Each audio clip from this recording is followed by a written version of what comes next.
হ্যাঁ, বাংলাদেশের লোক আসছে, আমরা বুকে ভেড়ার মধ্যে চোখ বন্ধ করে বসে আছি। এসব মানে রটানো হচ্ছে। বাংলাদেশ এসে ইন্ডিয়াকে দখল করে নেবে, পাকিস্তান দখল করে নেবে, আমেরিকা দখল করে নেবে, আর আমরা হিজড়ের মতন বসে থাকবো। যদি কেউ ভারতবর্ষের এক মুঠো মাটি নিবার চিন্তা ভাবনা করে, তার हाथ कब्जी केटे फेलबो। यहाँ पे राधानगर ग्राम पंचायत में आके कैसा लगा आपको? हमको बहुत अच्छा लगा। अच्छा, बहुत अच्छा लगा। यहाँ का जनगण ठीक है, हिंदू मुसलमान जो भी है ना हमारा मान सम्मान देता है। अच्छा, हमारा कोई आतंक नहीं, कोई देखते हैं इधर ना कोई इधर ऐसा मनुष्य के देखते हैं कि दुराचार हो। सब ठीक है। देश के আমরা স্বাধীন করেছি হিন্দু মুসলমান কুইন্টাল কুইন্টাল রক্ত দিয়ে এই দেশ স্বাধীন করেছি। প্রথমে আমরা ইংরেজকে তাড়িয়েছি, আমরা ইংরেজ তাড়ানো মাল বসে আছি। कुछ लोग ऐसे हैं मुसलमान कर रहे हैं, उनको क्या ना जो गिरवाधारी होकर हिंदू मुसलमान कर रहा है उसके लिए कोई माने उनका लिए कोई स्थिति नहीं है। वो दंगा फैला रहे हैं और कुछ नहीं, दंगा फैला रहे हैं। हमारा है भारतवर्ष हिंदू मुस्लिम सिख ईसाई सब एक समान रहे, झगड़ा लड़ाई न करे, वही सुखी रहे, वही सुखी रहेगा। और वही सब जनगण के यदि गरीब के देखा, चाहे बड़ा हो नेता चाहे छोटा हो, चाहे प्रधान जी है कोई भी हो, यदि गरीब के जनगण के सेवा करते हैं वही बड़ा धर्म हुआ। এই মুহূর্তে আছি আমি হুগলি জেলার জাঙ্গিপাড়ার ভরকুল প্রাথমিক বিদ্যালয়ের ঠিক মাঠে, যেখানে বর্তমানে মানুষের মধ্যে বিভেদ করার চেষ্টা করা হচ্ছে, মানুষের সিরাই সিরাই বিষ মিশিয়ে দেওয়ার চেষ্টা করা হচ্ছে। আমাদেরই পার্শ্ববর্তী দেশ আপনারা অনেকেই জানেন যে বাংলাদেশে একটি ঘটনা ঘটছে, সেখানে কিছু বিভ্রান্তকর মানুষ কিছু উস্কানিমূলক বক্তব্য দিয়ে সেখানকার পরিবেশকে বিগড়াচ্ছে এবং আমাদের ভারতবর্ষকে আক্রমণ করার কথা, বিভিন্ন ধর্মীয় উস্কানিমূলক বক্তব্য আসছে, কিছু রাজনৈতিক নেতাদেরও বক্তব্য আসছে।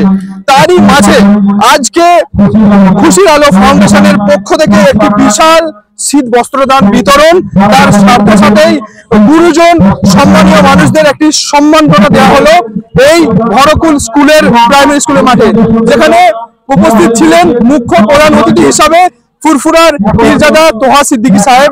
তার সাথে সাথে উপস্থিত ছিলেন জাঙ্গিপাড়ার ভিডিও, জাঙ্গিপাড়ার অ্যাসিস্ট্যান্ট সাব ইন্সপেক্টর, হরিপালের ওসি সহ আরো সম্মানীয় মানুষ। আপনাদের পুরো ভিডিও কিন্তু আমরা পর্দায় তুলে ধরবো, সঙ্গে থাকবে। আজকে শীত বস্ত্র দান করছে, শুধু গরিব অসহায়দের মুখে মুখে খুশি ফুটাচ্ছে, হাসি ফুটাচ্ছে। তার সঙ্গে আজকের অনুষ্ঠানে সারা ভারতবর্ষের মানুষের কাছে একটা খুশির বার্তাটা দিল যে কিছু অসৎ চরিত্র রাজনীতির নেতা নেত্রী আছে, কিছু গদি মিডিয়া আছে, কিছু পাচাটা মিডিয়া আছে, তারা বাংলাদেশকে সামনে রেখে তারা ঘোলা জলে মাছ ধরতে বেরিয়েছে। কথা বুঝতে পারছেন না? আজকে আমরা যে এখানে এসেছি, আমরা হিন্দু মুসলমান যে মানে একসঙ্গে মিলেমিশে ছিলাম এবং আছি এবং থাকবো, সেই বার্তাটা দিলাম।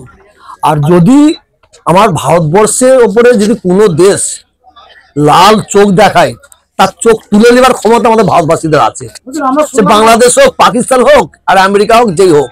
কথা বুঝতে পারছেন না? অতএব কিছু অসৎ চরিত্রের মানুষ তারা বেরিয়েছে এই বাংলাদেশকে সামনে রেখে, তারা ঘোলা জলে মাছ ধরতে বেরিয়ে তারা বাংলার হিন্দু মুসলমানের মধ্যে ভেদাভেদ করার চক্রান্ত করছে। সেই চক্রান্তের পানি ঢাললো খুশির আলো বলে আমি মনে করি। আমরা শুনি বাংলা। হ্যাঁ, বাংলাদেশের লোক আসছে, আমরা বুকে ভেড়ার মধ্যে চোখ বন্ধ করে বসে আছি। এসব মানে রটানো হচ্ছে। বর্তমানে জানেন মানে এসব রটানো হচ্ছে। বাংলাদেশ এসে ইন্ডিয়াকে দখল করে নেবে, পাকিস্তান দখল করে নেবে, আমেরিকা দখল করে নেবে, আর আমরা হিজড়ের মতন বসে থাকবো। যদি কেউ ভারতবর্ষের এক মুঠো মাটি নিবার চিন্তা ভাবনা করে, তার हाथ कब्जी केटे फेलबो। এই দেশকে আমরা স্বাধীন করেছি হিন্দু মুসলমান কুইন্টাল কুইন্টাল রক্ত দিয়ে এই দেশ স্বাধীন করেছি। প্রথমে আমরা ইংরেজকে তাড়িয়েছি, আমরা ইংরেজ তাড়ানো মাল বসে আছি। কথা বুঝতে পারছেন না? ওইটা মানে বাচ্চা ছেলেদের ললিপপ খাওয়ার মতন কথা বলছো না। সেটা ওকে জিজ্ঞেস করেন।